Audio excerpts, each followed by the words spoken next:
The Athenians laid siege to Troy for many years, then abruptly departed, leaving the Trojan horse.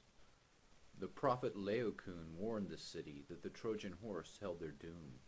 He hurled his javelin into the side of the Trojan horse and was attacked by a giant multi-headed serpent that emerged from the sea and pulled he and his sons into the sea to their deaths.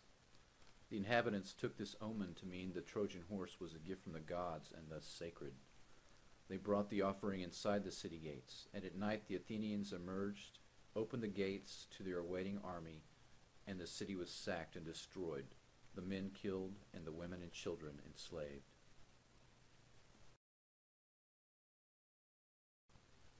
George Orwell, Aldous Huxley, and Marshall McLuhan were three prophetic voices of the 20th century that warned of the technological subjugation of mankind.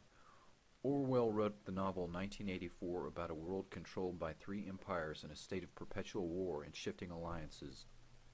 Big Brother and the Thought Police were monitoring all human activity, and the population was kept in a constant state of war hysteria and fear of the enemy. 1% of the population composed the inner party, 15% the outer party, the remaining 84% of the population were proles. The technology of control possessed by the totalitarian state made rebellion impossible. Slavery was eternal. Aldous Huxley wrote the novel A Brave New World about a future technological state controlled by the drug soma.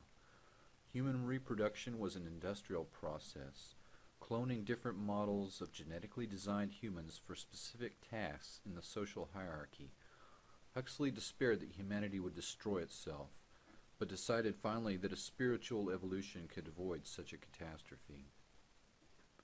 Marshall McLuhan wrote about the effects of technology on society. In the 1950s and 60s, he was the prophet of the Internet.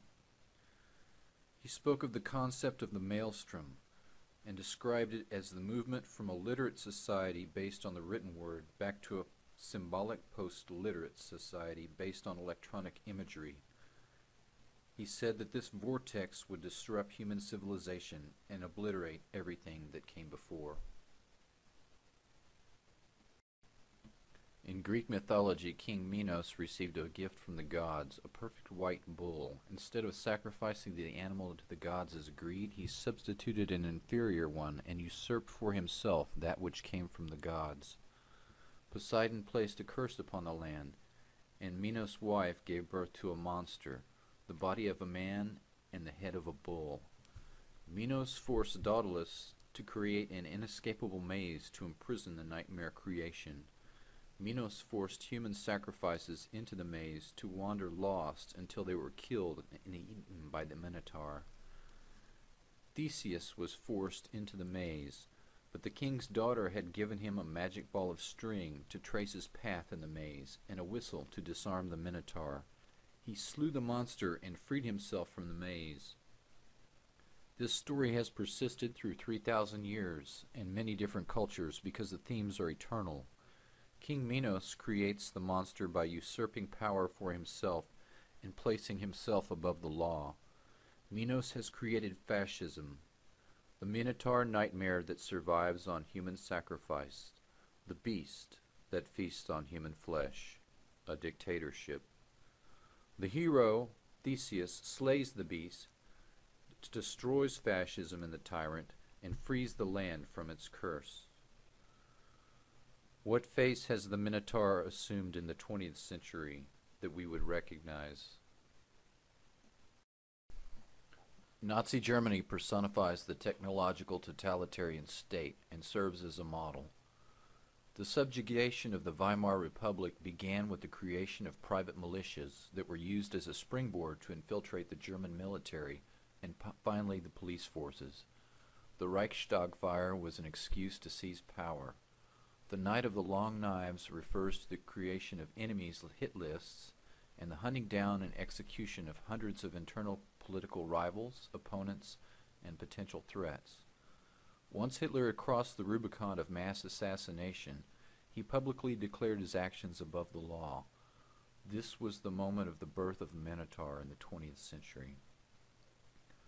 The pseudoscience of eugenics and the dogma of German racial superiority and the theoretical subhuman level of other races was the rationale for wars of annihilation. Hitler's plan was to depopulate vast regions of the East and replace them with Germanic stock. Lebensraum, or living space, was the key phrase. 10 million Jews came under their geographical control, of which 6 million were systematically murdered in an effort to wipe out the Jewish race. 3 million others perished in the camps. Gypsies, Slavs, other supposed subhuman races, homosexuals, dissident Catholic priests, prisoners of war, union leaders, political opponents, Germans caught aiding Jews, Jehovah's Witnesses and other religious sects, and the intellectuals of conquered nations. The concentration camp of Auschwitz alone processed 4,756 human beings a day. The political propaganda machine was in many ways a work of art. School textbooks were altered. Controversial books were burned ceremonially. State-of-the-art movies were produced to reinforce the racial dogma. The propaganda was so irresistible that many Jews and other targeted groups were caught up in the excitement and joined the Nazi movement. In the aftermath of the war, 50 million people had died, and Europe lay in ashes. The questions the victors wanted to know was, how had the most civilized, technologically advanced nation on earth descended into the pit of hell? Who were these men? Were they madmen? Worst of all, if it could happen there, could it happen here? A psychiatrist who virtually lived with them during the Nuremberg trials wrote their collective portrait. Their problem-solving strategies, of which there were three, was the least effective. They were born followers. They needed someone to tell them what to think. Their collective IQ was 140. A rigid view of the world, black and white without gray. Though they had some very unusual characters and some very unusual characteristics, they were not madmen. The psychiatrist noted that there were plenty of similar individuals in the United States who would gladly step over half the bodies of their fellow countrymen to control the remainder. The answers they received were not the answers they were prepared to hear. No, they were not madmen, and yes, it could happen here. Once in power, Joseph Stalin immediately had half of the Russian parliament shot or exiled to Siberia. And to solidify his hold on power, he deliberately starved millions of his own people to death and personally signed 1 million death warrants. The Molotov-Ribbentrop Pact was a secret agreement between Stalin and Hitler to attack Poland and divide the nation between them. And when Hitler double-crossed him and attacked the USSR, 20 million Russians perished. Stalin was totally devoid of human feeling for his own countrymen or anyone else, and the world was right to fear him. Mao Zedong led a Chinese peasant revolution that overthrew Chiang Kai-shek in 1949. The degree of individual conformity demanded by the state to communist dogma in the world's most populous nation was terrifying. The Great Leap Forward was a failed attempt at crash industrialization and resulted in famine and the deaths of millions of people. Mao's favorite tactic was to set opposing groups of people against each other to instill fear, eliminate potential rivals, and retain power despite popular discontent. One example was the Cultural Revolution that established the Red Guards as a vigilante force used to attack bourgeois elements in society, meaning anyone. The suffering of his own people left him unmoved. Mao's cult of personality exceeded even that of Stalin. His image and writings were inescapable. Stalin, Mao, and Hitler personified the totalitarian dictatorship as an external threat to the Republic. We were right to fear them, their cult of personality and their vice-like control on their own societies. However, ancient wisdom and the mythology of the Minotaur points towards a tyranny that emerges from within, not one imposed from without. The three prophets of the 20th century have warned of a technological dictatorship that is imposed from within, not a foreign threat, but one that emerges internally, as it did in Nazi Germany.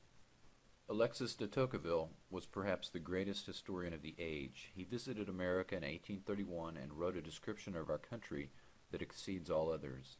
He identified Russia and America as the true emerging world powers, and in effect predicted the Cold War 120 years before it began. De Tocqueville wrote about how the Minotaur would manifest itself in this country. His description of a kinder, gentler fascism feels very much like the words of the three prophets, a manner of control that makes people love their servitude. Fascism wearing a silk tie. If the technological dictatorship spoken of by the three 20th century prophets should arise now, it would have to happen here, in the technologically most advanced country. The racial dogma would be replaced by patriotism and religion. If such a dictatorship, a new Minotaur, were to emerge here, how would we recognize its form?